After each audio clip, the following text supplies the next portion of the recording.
Ariel, tu sais, il y a de cela quelques années, j'ai regardé un programme, une vidéo. C'est un conférencier qui donnait un séminaire. Et donc, pendant qu'il faisait son séminaire, il prend un billet de 500 dollars. Bon, moi, je n'ai pas un billet de 500 dollars, c'est un billet de 5000 francs. Il prend un billet de 500 dollars dans sa poche et il présente le billet à la foule. Et il dit qui veut avoir ce billet. Et puis, plusieurs personnes lèvent la main dans la salle parce que, bien évidemment, on te demande qui va avoir un billet de 500 dollars, qui va refuser ça. Et donc, le conférencier demande à son auditoire qui veut avoir ce billet. Donc, plusieurs personnes lèvent la main. Et puis, il dit, ok, je vais vous donner ce billet. Mais avant, attendez. Il froisse le billet, Ariel. Il froisse le billet, my God. Et puis, après avoir froissé le billet, il demande encore à son auditoire qui veut avoir ce billet. Et puis, choqué, les personnes dans la salle continuent de lever la main. Et puis, il dit, ok, quand vous voulez encore ce billet, attendez, je vais encore faire quelque chose. À elle file, il jette le billet par terre, il piétine le billet. Ensuite, le conférencier prend le billet et il repose la question à l'auditoire. Et il dit à l'auditoire, qui veut avoir ce billet? Choqué, le conférencier se rend compte que plusieurs personnes continuent de lever la main parce que les gens veulent obtenir le billet de 500 dollars. Et puis le conférencier dit, ok, comme vous voulez encore ce billet, voilà ce que je vais faire. Il prend le billet, il crache dessus, il met de la salive. Et puis, il froisse encore le billet. Le conférencier pensait que, comme il a craché dessus, les gens ne voudront pas prendre le billet. Donc, le conférencier, il demande encore à son auditoire qui veut avoir ce billet.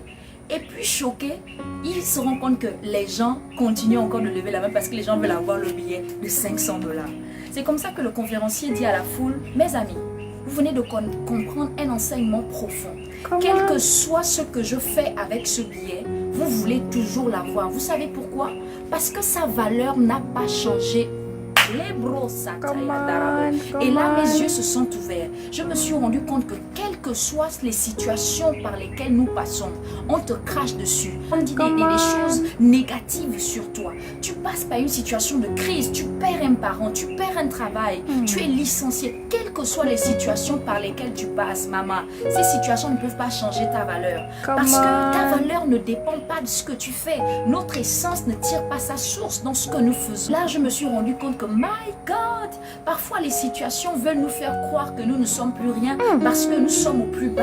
Mais je vais dire à quelqu'un que de la même façon, en froissant ce billet, ça ne change pas le fait que c'est toujours un billet de 5000. Ça veut dire que même si tu passes par des situations de la vie qui vont te froisser, bien-aimée, tu es toujours aimée, tu es toujours précieuse, élue, choisie de Dieu. Dieu t'aime toujours. Ça ne change rien, quelles que soient les erreurs que tu as eu à commettre. Tu as toujours de la valeur aux yeux de Dieu.